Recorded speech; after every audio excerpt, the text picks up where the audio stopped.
You're listening once again to the Hour of the Time, and I'm still, once again, William Cooper. Tonight you're going to, or this afternoon, I hate this split coast-to-coast thing. Used to be I was on at night no matter what time it was. You're going to need a pad of paper and a pen for tonight's broadcast.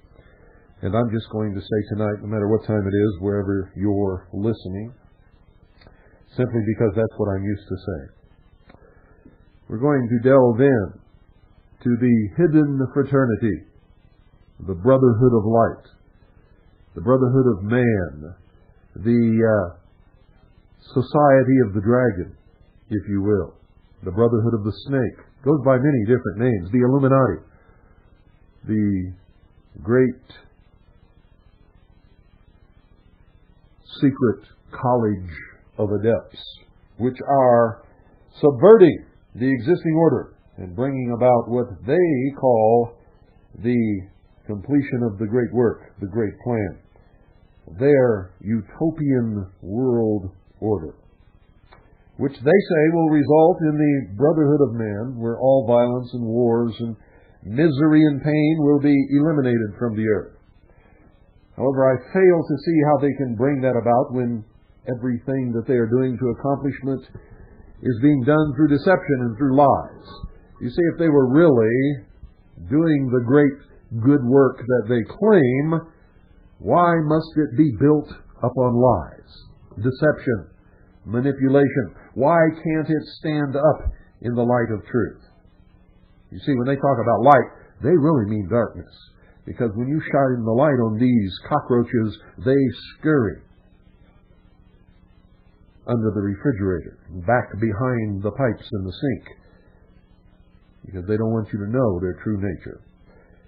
So, you're going to get a taste of their true nature today as we continue in our never-ending series of exposés on the sludge that lurks at the bottom of the pond, that is slowly creeping out and taking over everything.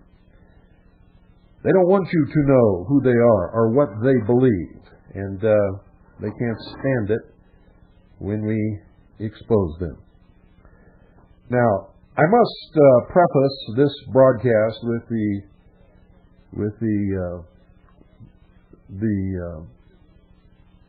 well, I started to say disclaimer, but it's not a disclaimer at all. Knowledge. I'm going to give you some knowledge. The knowledge that not all of the people who are involved in these fraternal orders, these secret orders, these secret societies, really know what they're involved in. So to lay a blanket over all of them and say that they are evil people and they are consciously subverting freedom and liberty and destroying religions and nations is not an accurate statement, ladies and gentlemen, because many of them have no idea what they are participating in or what they are bringing about. Indeed, they don't even know what the ritual ceremonies that they participate in during their lodge meetings even mean. They don't even know the symbology of any of it.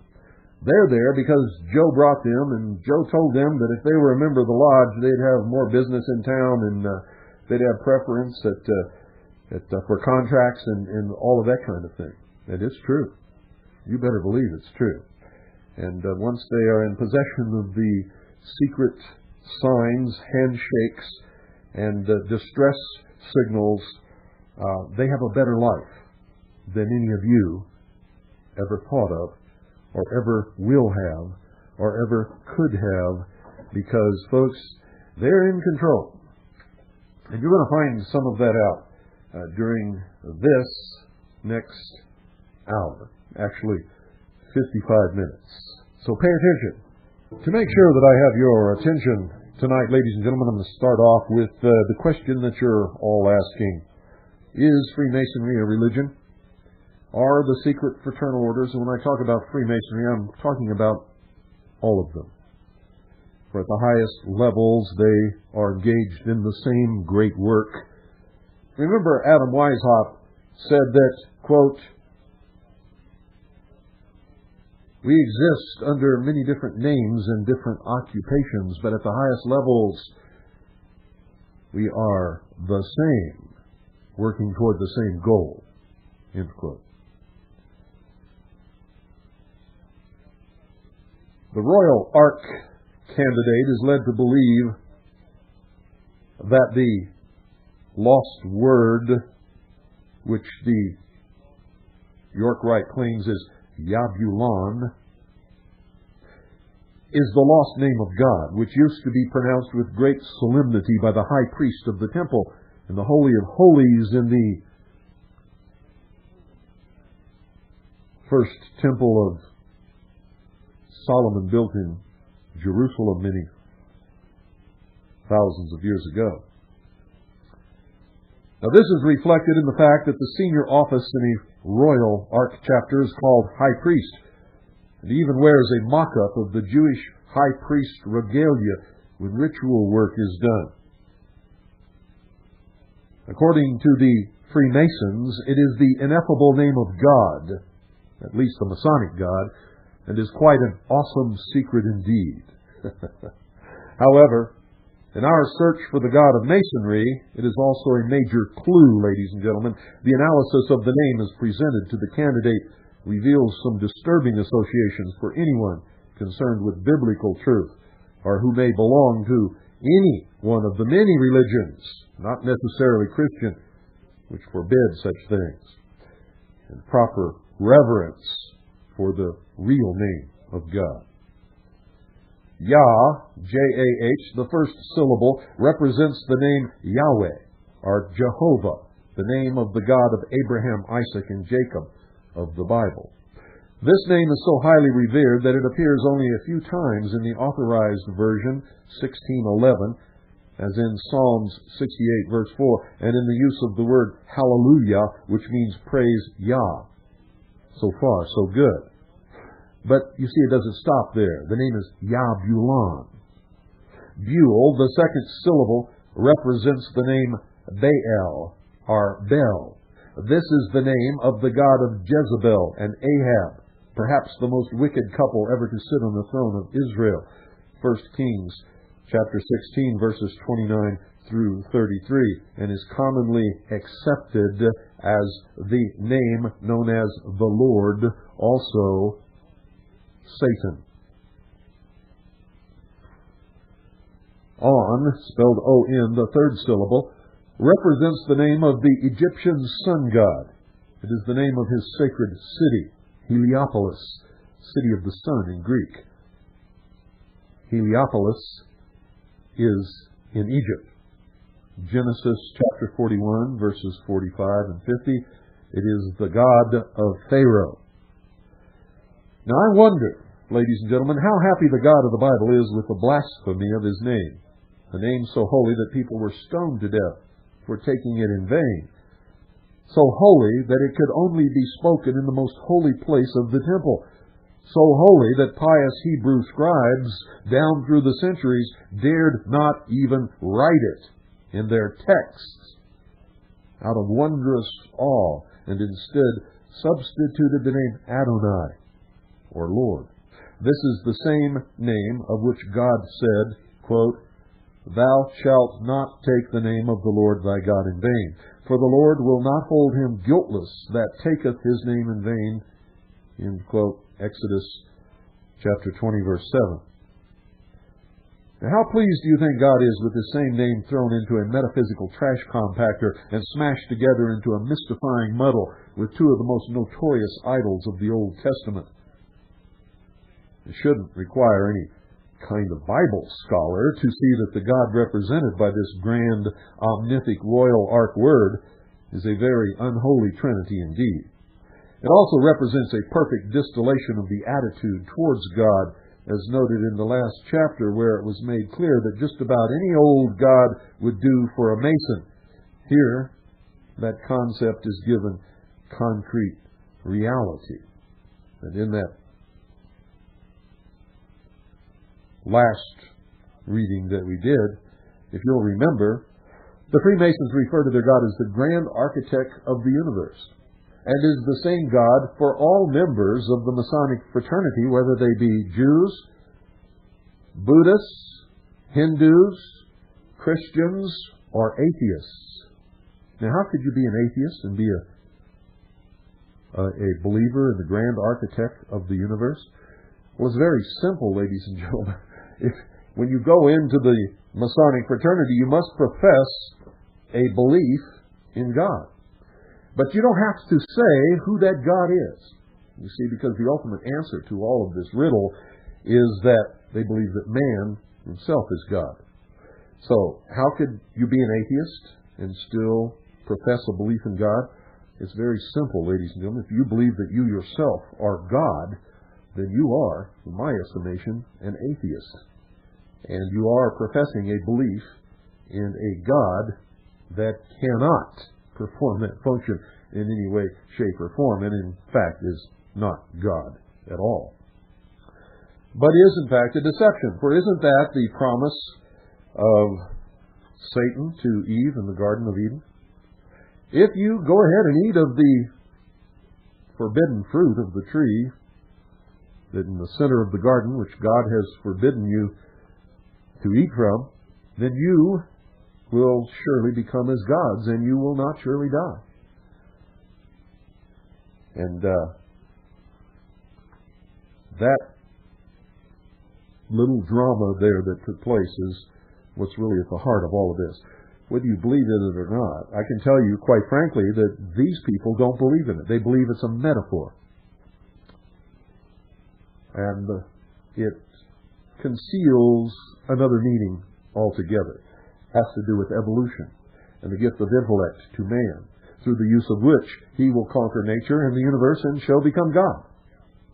And that's really, once you understand that, and then you understand their concept of the duality of nature, then you've got it all. There just isn't anything else to know, but it's so difficult to explain it to you so that you can grasp it under all of this symbology that they use to hide these simple truths.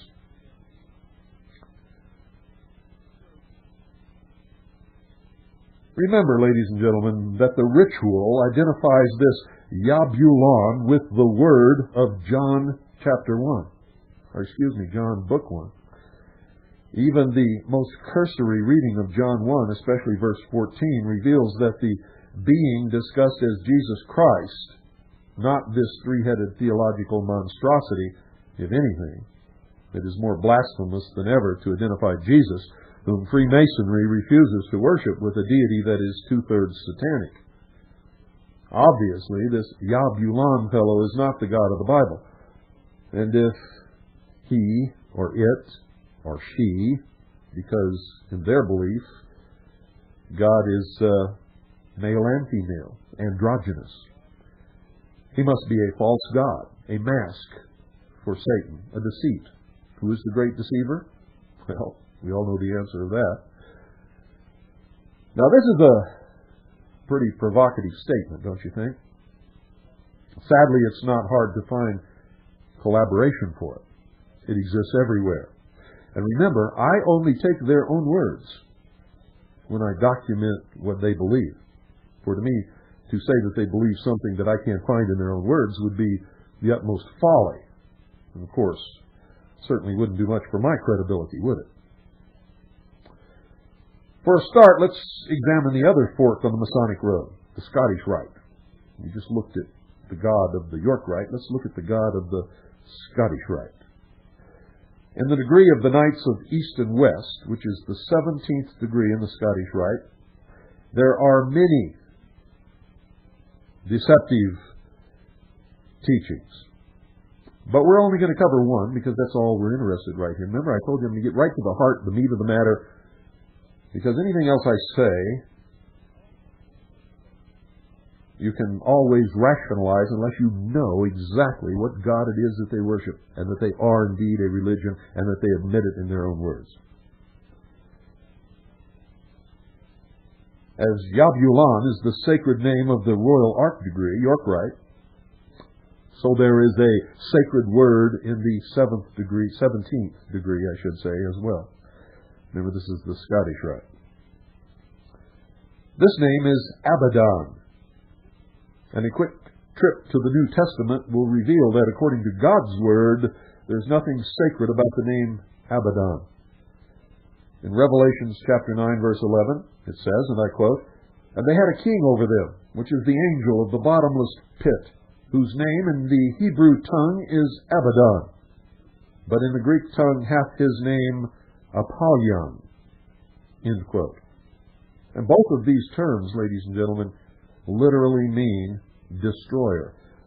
And the angel of the bottomless pit is Abaddon, another word for Satan, whom Jesus identifies in John chapter 10, verse 10, as one who comes to steal, kill, and destroy. Some sacred word that is, don't you think? But it is a sacred word in the 17th degree of the Scottish Rite of Freemasonry of the Southern jurisdiction. But this is not the only evidence for the identity of Masonry's God. Several ambiguous and not so ambiguous references are made in the writings of some of the Masons quoted throughout their voluminous volumes of writings. Albert Pike, probably the highest Mason in the United States in his day, and the only one regarded as being of the elevation that he was entombed within the house of the temple of the 33rd degree in Washington, D.C. He wrote this, and I quote, this is what he wrote, Albert Pike, one of the greatest Freemasons who ever lived. And they make that statement themselves. He wrote this, quote, "Lucifer, the light bearer, strange and mysterious name to give to the spirit of darkness. Lucifer, the son of the morning. Is it he who bears the light, and with its splendors intolerable, blinds feeble, sensual, or selfish souls? Doubt it not, for traditions are full of divine revelations and inspirations, and inspiration is not of one age nor one creed." End quote. Now, although that statement is an absolute marvel of ambiguity, we must remember that the thing sought in every single Masonic initiation is light. And I have revealed those initiatory ceremonies many times on this broadcast. The question asked of the initiate at the critical moment is what he most desires. Prompted by the deacon, the candidate says, "Light!" in the first degree, "more light" in the second degree, and so on.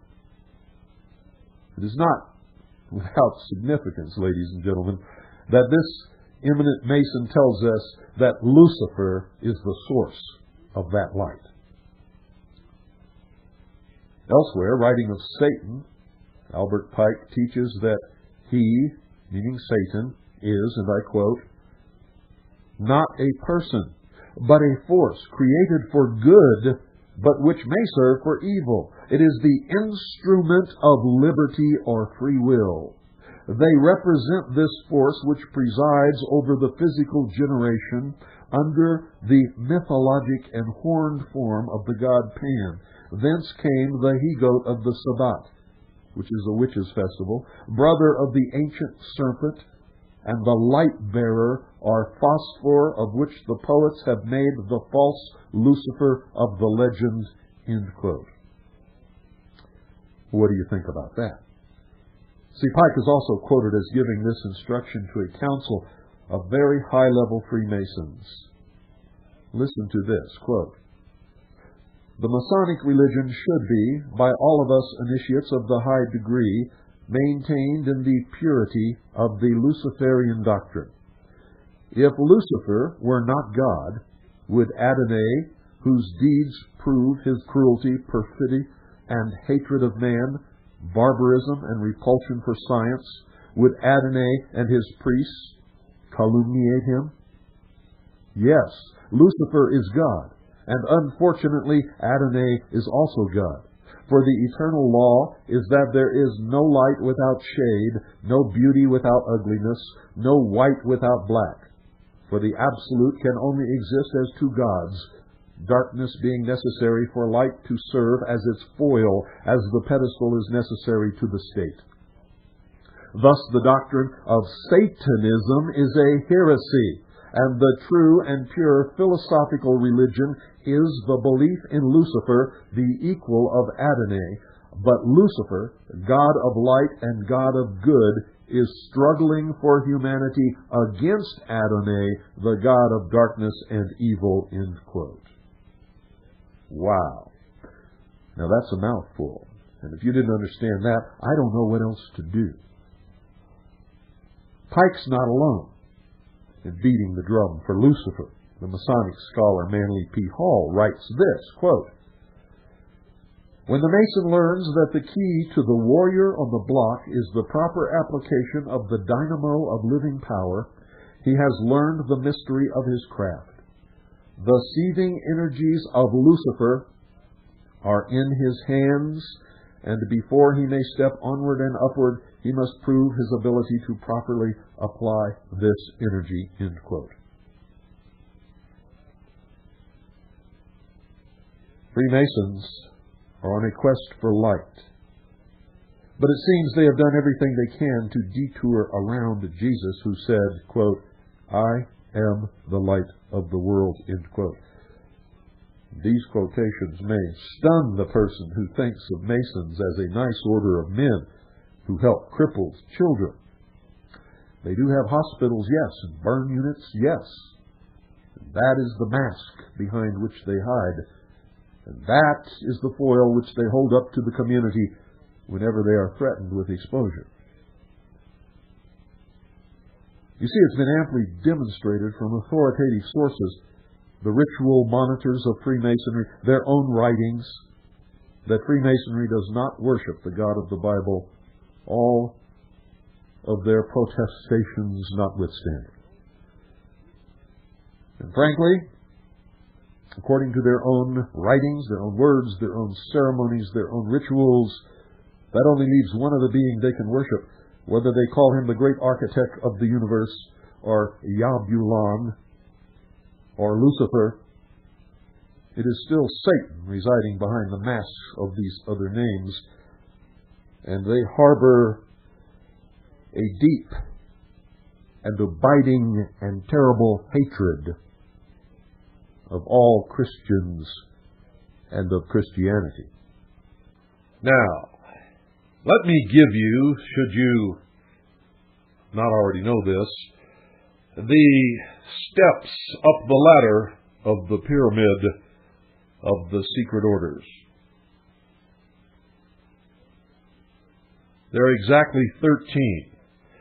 And to prove that to you, ladies and gentlemen, I want you to take out of your wallet a dollar bill and look at the reverse seal of the United States of America. On it you will see a pyramid, truncated, missing the capstone, with an illuminated eye floating just above the flat portion of the top. Below that eye, you will see exactly 13 courses on the pyramid. These are the steps from the bottom to the top in the initiatory orders of the Illuminati. At the very bottom course is the Blue Lodge of Freemasonry. That is the first 3 degrees, the third degree being Master Mason. So when an entered apprentice or a craft mason or a master mason tell you that this is all baloney and they never heard of any of it, number one, it's because they don't understand the symbology of their own rituals and degrees. Number two, they have not investigated the ceremonies, rituals, degrees, and writings to see if any of it is truly deceptive. They have just accepted it. And number three, ladies and gentlemen, they're at the very, very bottom of the hierarchy of the Illuminati. And these people, I must tell you, in all honesty, except for a few who are very intelligent and who do read and study, know nothing. They are the dupes, the foils, the fools, the consensus, the worker bees of the hive, if you will. From the Blue Lodge, they may advance either into the Scottish Rite or into the York Rite of Masonry. From there, when they reach the top of either one of those two, they may go into the Shrine. Now, just to more cement the nature of these secret orders, the Shrine wears a fez. You know, it's that silly little round red cap with a little tassel hanging off the end. The fez, ladies and gentlemen, is a Muslim apparel. The fez was of different colors, usually of a brown or tan color, until a famous battle took place during the Crusades. And at this battle, over 100,000 Christians were killed. And all the captives Christians from this battle were summarily executed. And the streets ran red with blood. The Muslims took off their hats, the little round fez, and soaked it in the blood of the Christians. And since that day, the fez has been red to commemorate the death of those Christians. These same Freemasons who will profess to you that their order is a Christian order wear the red fez because the truth is they hate Christians and Christianity. And this is just one of their methods of mocking. The next, or the fourth course of the pyramid, is the Grand Sovereign Inspectors General, 33rd degree. Above that is the Supreme Council of Grand Sovereign Inspectors General. And there are only a few. Above that is the Order of the Trapezoid, which I documented in my book, Behold a Pale Horse. Above that is the Ancient and Primitive Rite of Memphis, 97 degrees. And after attaining the 97th degree in the Rite of Memphis, they may progress in the Ordo Templi Orientis, or OTO. And above that, they may go into the Palladium Rite. From there, progressing into the Illuminati. The next course above that, or the 11th course of the pyramid, is the Council of 9 Unknown Men. And above that is the Council of 7. And then above that, the 13th course is Ein Sof Ar, or the Grand Architect of the Universe, from whom they all take their orders. And we've already revealed to you, in their own words, exactly who that is. So you can see, folks, this is just another one of those pyramid schemes in which you may get involved. And they keep promising you this ultimate secret. There isn't any. The ultimate secret is how to control so many people with the promise of an ultimate secret. In the meantime, indoctrinating and brainwashing and teaching through ceremony and symbolism the worship of Lucifer, Satan. And what are their plans? If they're engaged in all of this, and this order is centuries, actually thousands of years old, and I have documented it back to the beginnings of the recorded history of the human race. It did not begin in 1717, as they say, or at any modern century. It is as old as man himself. In fact, this secret religion really developed in the ancient mists of time when man was just learning to build cities and to hunt and to plant crops for agriculture. And the first high priest of this religion was Nimrod. The high priestess was his wife Semiramis. And anyway, that's a tale for another episode of the Hour of the Time. Let us proceed here. Let's find out what these people are all about.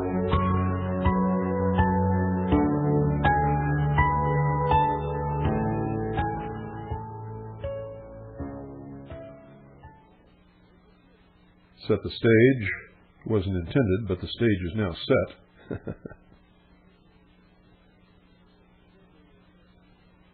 Remember the movie that Shirley Temple did? Not Shirley Temple. Shirley MacLaine. Not Shirley Temple. Shirley MacLaine. Remember the movie that she did? I forget the name of it, but it will come to me. But I remember in this movie, she was watching a flickering candle. And then she felt herself becoming one with the flame. And across this flowing little course of water, I guess it was a spring, in this darkened cavern, she saw her guide David surrounded by shimmering lights. And then vibrating auras she saw dancing around the vegetation on the shores of this underground grotto. And remember, in past episodes of the Hour of the Time, I told you that the rites of initiation would always take place in a tomb, or a grotto, or a cave, usually in the ancient mysteries underground. And that's what this was representing. And then all at once she felt herself leaving her body, Shirley MacLaine, and she floated through the top of the cave and swept up through the clouds and on beyond the earth itself to the moon. Remember that? Trailing behind her, she saw a thin silver cord, but on past the moon she went. And on the other side, far out in the darkness of space, she saw a nebula. And she wondered if her silver cord would reach that far. And with that one limiting thought, she felt herself begin traveling back down to earth and on back into her body. The lesson being, of course, the initiation that you limit yourself. You see, she was on the way to becoming God until she had that one thought. I wonder if that silver cord will reach this far. And zap, like an elastic band, the silver cord yanked her back down into reality in this cave. Now, if you viewed Shirley MacLaine's graphic portrayal of her first occult out-of-body experience like I did, that you were probably a little bit sickened. Millions of people were watching that January night in 1987 as ABC broadcast, that's right, ABC, the same ones who put out most of the disinformation all the time. They broadcast the second of a two-part miniseries based on the book written by Shirley MacLaine. And I can't remember the name of that book, but I will before this broadcast is over. You see, who knows, out of all of those millions watching that movie, how many tens of thousands were being sucked into the New Age religion, this New World religion, by this slick recruiting effort orchestrated by the public relations firm of Lucifer and Associates. That's right. A few minutes earlier, they had seen her guru, David, a guy named David, driving his truck down this dark mountain road near this great mountain in Peru. Machu Picchu, I think, is the name of it. up in the Andes. And as they roared down this road, narrow, winding, very winding road in the dark, David's eyes were closed, and his hands were not on the wheel. And Shirley MacLaine, of course, was going absolutely berserk. But he later explained to her that some out-of-this-world space visitor who had arrived from the Pleiades had actually been driving the truck through remote control using what he called the God energy. And I have spoken of this scene many, many times on this broadcast. Remember the earlier pathetic scene which shows Shirley and David standing on the shore of the Pacific shouting at the waves, "I am God! I am God! I am God!"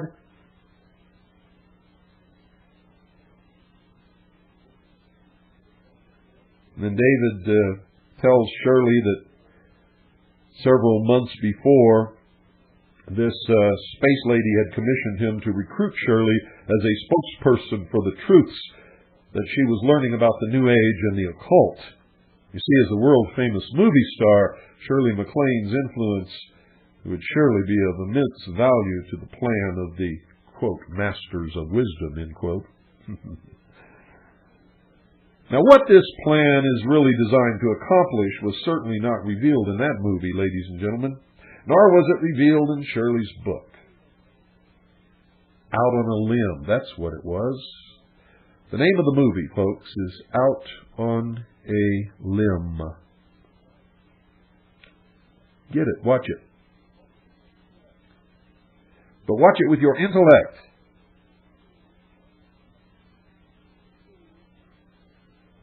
But you see, the writings of the people behind it and the symbolic language that they have displayed in all of their workings have revealed parts of their plan to others in the New Age and to those of us who study them diligently and who document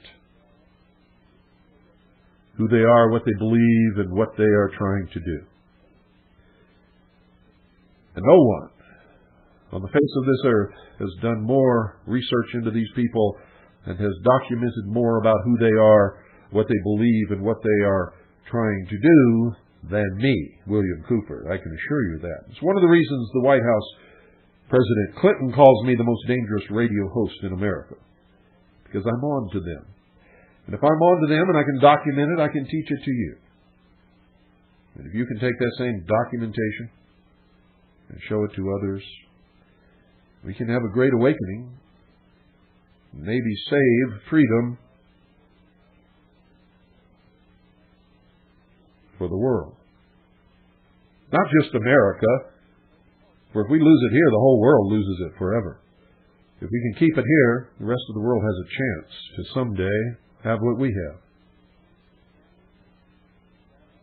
Their plan is to establish a new world government and a New Age world religion upon the destruction and the ashes of all existing religions and nation-states, and to shackle the profane mob so that their secret orders can never again be threatened and they can control the world. It will be, as I will demonstrate and have demonstrated to you in many hours of this broadcast, the kingdom of the Antichrist. And Freemasonry, the Illuminati, I should say, because it's not just Freemasonry, it's all of these fraternal orders. The highest levels, they are the same. The Illuminati will be at its core. This includes the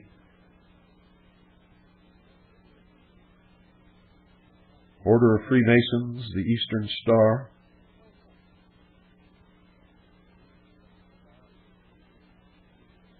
the ancient and military Order of the Knights of Malta, the Rosicrucians, the AMORC, the Knights of Pythias, the Knights Templar, all of them, without exception, are involved in this. On page 861 of Morals and Dogma of the Ancient and Accepted Scottish Rite of Freemasonry by General Albert Pike, prepared for the Supreme Council of the 33rd Degree for the Southern Jurisdiction of the United States and published by its authority, in 1871, Albert Pike, Masonry's most distinguished authority, concludes his lengthy and authoritative work with these words, quote, "The royal secret, of which you are a prince if you are a true adept, is that which the Sohar, a book of the Kabbalah, terms the mystery of the balance. It is the secret of the universal equilibrium. Such, my brother, is the true word of a master mason, such the true royal secret which makes possible and shall at length make real the holy empire of true Masonic brotherhood." End quote. This statement, ladies and gentlemen, discloses the ultimate goal of Masonry, to establish what Pike calls a holy empire. This empire is to be a one-world government. It will be holy because it will be ruled by the princes of the New Age world religion. And this New World Order, Pike says, will be the, quote, true Masonic brotherhood, end quote. Think that's a coincidence that he said that and it's not really true? Well, let's examine the writings of some others, great princes of Freemasonry. How about Manly P. Hall, 33rd Degree, was called Masonry's greatest philosopher, according to his obituary, carried in the 33rd Degree Council's publication called the Scottish Rite Journal in November of 1990. You see, I can go back and quote from the 1800s, or the 1700s, or the 1600s. I can also quote 7 years ago. I can also quote last year, if you really want me to. Called Masonry's greatest philosopher. Illustrious Manly Palmer Hall, as they called him, received the Scottish Rite's highest honor, the Grand Cross, in 1985 because of his exceptional contributions to Freemasonry. And they wrote, quote, in his book, Lectures on Ancient Philosophy, published in 1929, Hall indicates that he, like Pike, sees the philosophic elect of Freemasonry as the future rulers of a new world empire. He states that Masonry has yet a great work to do, that of bringing in the new age, a more glorious day which is at hand. He says a new day is dawning for Freemasonry. Men are now turning away from the insufficiency of theology and the hopelessness of materialism, and in this new era, wherein the old order is breaking down, men are finally turning to seek the God of philosophy, end quote. This will ring in the rule of the philosophic elect and result in the reorganization of society, undoubtedly along Masonic lines. He adds, quote, by thus doing his part in the reorganization of society, the workman may earn his wages as all good Masons should. A new light is breaking in the east. A more glorious day is at hand. The rule of the philosophic elect, the dream of the ages, will yet be realized and is not far distant. To her loyal sons, Freemasonry sends this clarion call. Arise ye, the day of labor is at hand, the great work awaits completion. They are the master craftsmen of the universe. End quote. Manly P. Hall, Lectures on Ancient Philosophy, Los Angeles, The Hall Publishing Company, 1929, page 417. That's what he wrote in 1929. Did you notice that these Freemasons don't build buildings? They engineer society. They are socialists, as I have always told you from the beginning.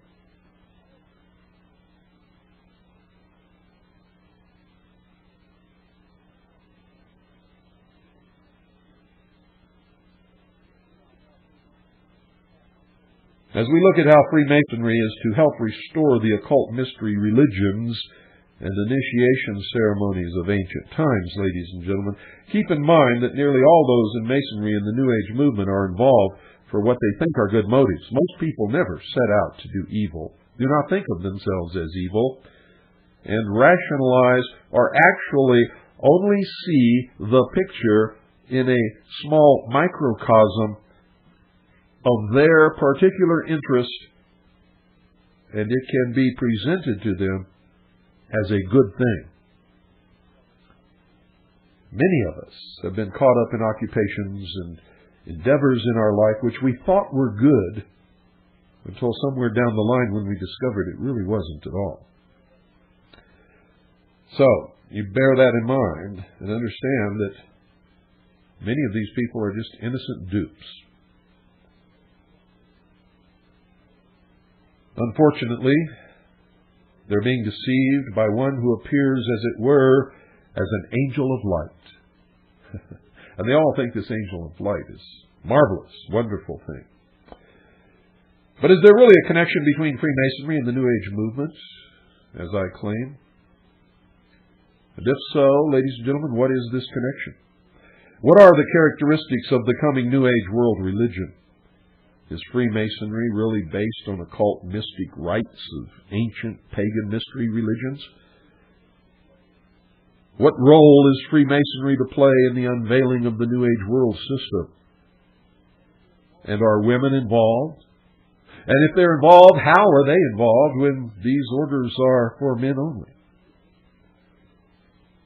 Well, to answer these questions, we're going to look at the authorities of both Freemasonry and the New Age movement, and then we're going to look into the Order of the Eastern Star, which is generally accepted as the women's order of adoptive right, which they claim has no connection to Freemasonry.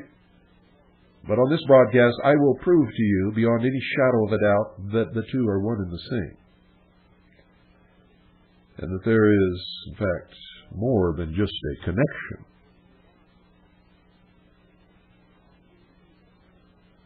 Ancient mysteries, you say? Yes, I do. I do say. They were originally given to humanity by the hierarchy, according to Alice A. Bailey and Helena P. Blavatsky.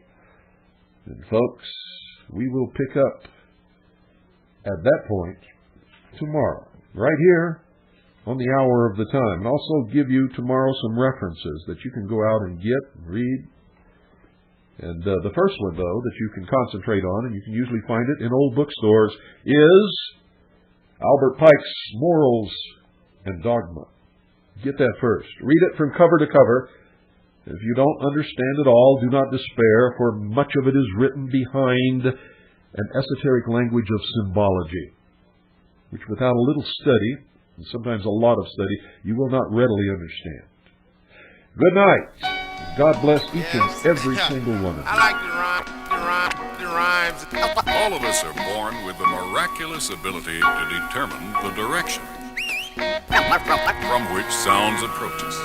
Let us venture into new and uncharted land. People get shook up, when I'm introduced as God. Energetic, poetic and athletic. You know I get down and dirty when it's time to set it. I'm tearing through, clean your scene like ammonia. I drown ya, flood four corners, the perimeter. I wonder, cause earthquakes, bolts and lightning. You couldn't test the one and only Mike Titan. Afu-Ra, now you hear it, now you know it. The body of the life force came forth just to show it's crucial. Lyrical style ain't what it used to. Microphone check 1, 2. I hit the atmosphere, give MCs visions of comics. Technique hit by force the earth, I hit and bomb it. Immaculate conception with the weapon, emitting mind-boggling forms to mental sections. Beats is cooked, bass burning like it's lava. Throwing it together more iller than MacGyver. I never tire, spirit live like a wire. I came to let you know fantasies burn like desires. Before I go on this mic, I show pity. Coast to coast, I whirlwind through cities. Yeah, I whirlwind through cities. Influential, scientifical power. My mental violence will shower, devour at a crazy rate. Enterprising, uprising, surprising, ultrasonic, mind like bionic. Get your body up just like a roots tonic. It's ironic, negative broke to north. I hit the crowd up and scorch off like Molotov. Stadiums is ripped in half, the diameter of area. Mathematics, straight up staring ya, face to face, cheek to cheek, eye to eye. Now many wish to battle but never wanna die. So they kick it, bout the finer things in life. Yes, rings is nice, yes, but knowledge skills be priceless. And so I radiate platinum, diamonds, luster, flavor, perform unique, my cosmic saber. As the legends told, the heavens cradled my birth. Time to get down from my crown and show you what it's worth. My energy levels about to reach the proximity. Perverted monk, I whirlwind through cities. Friends prefer to call him just plain God. Yeah, I whirlwind through cities. Influential, scientifical power. My mental violence will shower, devour at a crazy rate. The intentions on reminiscence is essential. On how I had dreams of a youth, now monumental. It's coming true.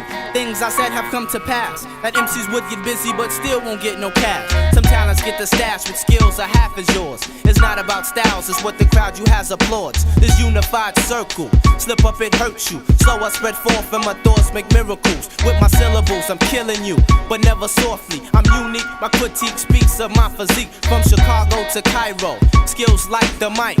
On MCs I make them think that I was hieroglyphics. Now the whole world can read the message. Fake MCs couldn't walk through my passage. I fool rock, shake the world with agility. Master self, I whirlwind through cities. Yeah, I whirlwind through cities. Influential, scientifical power. My mental violence will shower, devour at a crazy rate. Yeah, I whirlwind through cities. Influential, scientifical power. My mental violence will shower, devour at a crazy rate. Yeah, I whirlwind through cities. Influential, scientifical power. My mental violence will shower, devour at a crazy rate. Yeah, I whirlwind through cities. Influential, scientifical power. My mental violence will shower, devour at a crazy rate.